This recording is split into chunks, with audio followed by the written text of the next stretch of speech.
The armamentarium for this procedure is ultra-etch phosphoric acid etchant, Scotch-Bond universal bonding agent, Filtex Supreme body composite resin, composite placement instrument, interproximal carver, explorer, and light curing unit.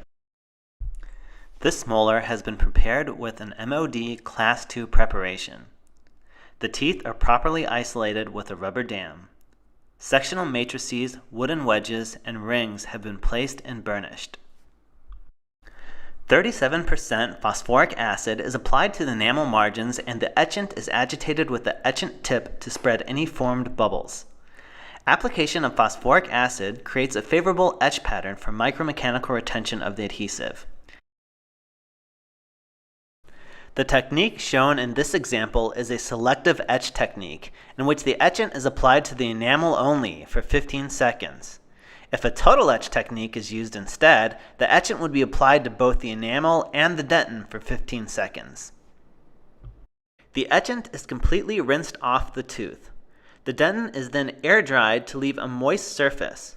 It's important not to over-dry the dentin, particularly in the total etch mode, as it may prevent the formation of a hybrid layer. Adhesive is applied to the preparation for 20 seconds. It is important to scrub the adhesive into the preparation and make sure that the entire surface of the preparation is coated. If the preparation is too narrow for a microbrush, a bender brush may be used to apply the adhesive. After applying the adhesive, the solvent in the adhesive should be evaporated. A gentle stream of air should be applied on the adhesive until the adhesive stops moving and the surface appears like a thin film of saran wrap. The adhesive is then cured for 10 seconds, ensuring the light tip is placed parallel with the floor of the preparation and as close to the tooth as possible. We are now ready to fill the preparation. In this technique, the marginal ridges are formed first, and then the remainder of the occlusal surface is filled, turning a Class II into a Class I. A small amount of composite is injected or placed into the mesial and distal box. It is important to visualize the placement of this composite and ensure that the composite completely adapts to the bottom of the box. The marginal ridge is formed by condensing the composite to make it even with the neighboring marginal ridges. Then the composite is pushed against the matrix, rolling up the composite and forming the marginal ridge. Finally, the ridge is contoured by running an explorer in the area of the occlusal embrasure.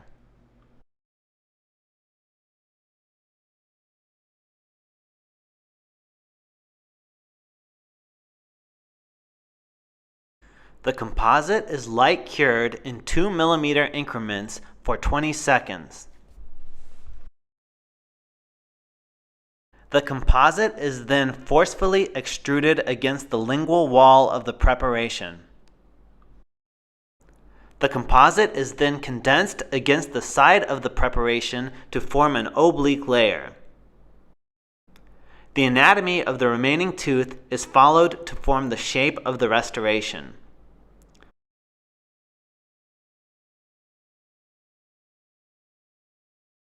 Grooves may be formed with the side of the carver. This process is then repeated for the opposing cusp. Note, the material is constantly being condensed against the side of the preparation.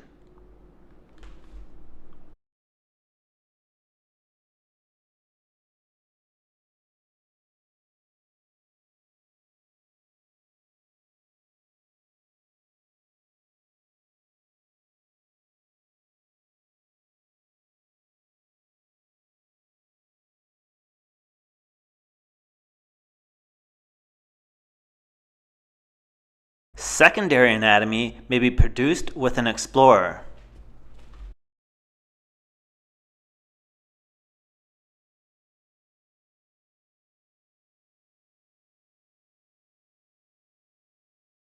The occlusal surface of the restoration is then finished with an egg-shaped red stripe finishing carbide.